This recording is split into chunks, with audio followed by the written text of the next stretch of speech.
Bon voilà, Batman vs Superman sort aujourd'hui en salle, du coup j'ai eu envie de me renseigner à fond sur ces deux super-héros. Et entre ce que je savais et ce que j'ignorais, voici 10 anecdotes qui vont donner envie à tous les mecs de porter des boxers Superman.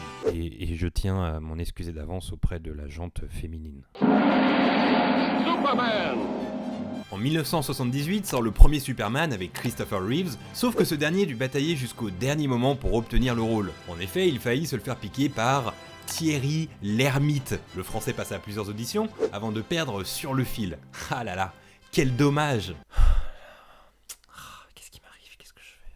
Je peux pas leur faire ça, non. Bon voilà, je tiens à préciser que cette anecdote est complètement fausse. Mais bon voilà, j'ai pas beaucoup d'abonnés et l'idée c'était de créer un buzz avec cette info choc.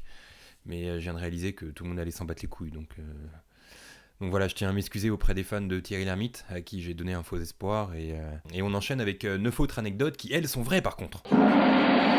Superman! Superman représente la figure de l'Apollon héroïque, viril et infaillible, sauf qu'à ses tout débuts, Superman était chauve, petit et très méchant. Ses deux créateurs, Jerry Siegel et Joe Shuster, l'avaient imaginé de cette façon. Sauf qu'après quelques semaines, ils se sont dit « Ok, on va créer une BD avec un Superman complètement différent, mais on va quand même garder ce méchant chauve. » Il deviendra alors l'ennemi numéro 1 de Superman, à savoir Lex Luthor. Superman! De 1939 à 1944, le vilain et terrible Adolf Hitler règne sur l'Europe et sème la terreur partout où il passe. Partout, sauf chez une personne, Superman.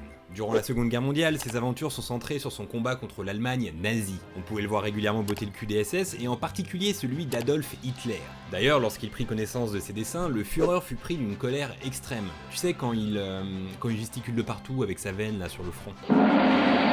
Superman!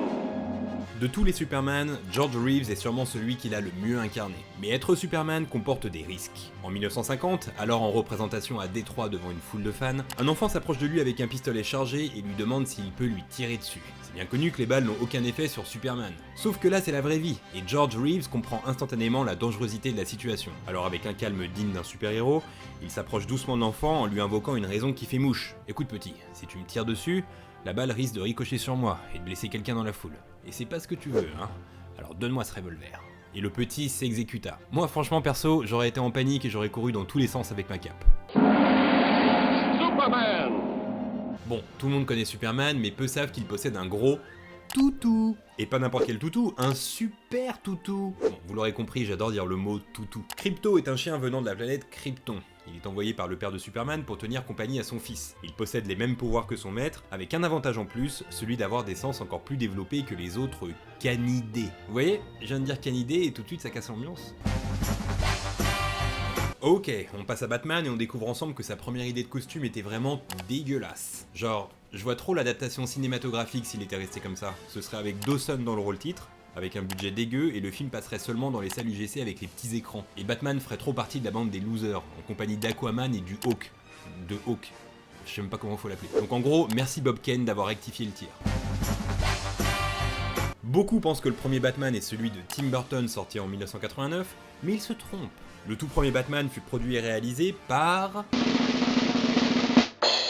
Andy Warhol. Et le tout sans la permission officielle de DC Comics. Le film s'intitule Batman Dracula et je dois dire que le titre est plutôt alléchant. Mais bon, on va pas se mentir, le résultat est vraiment indigeste. Ceci étant dit, il y aura toujours un mec pour dire que c'est le meilleur des Batman, parce que le pop art... Il y aura toujours ce mec.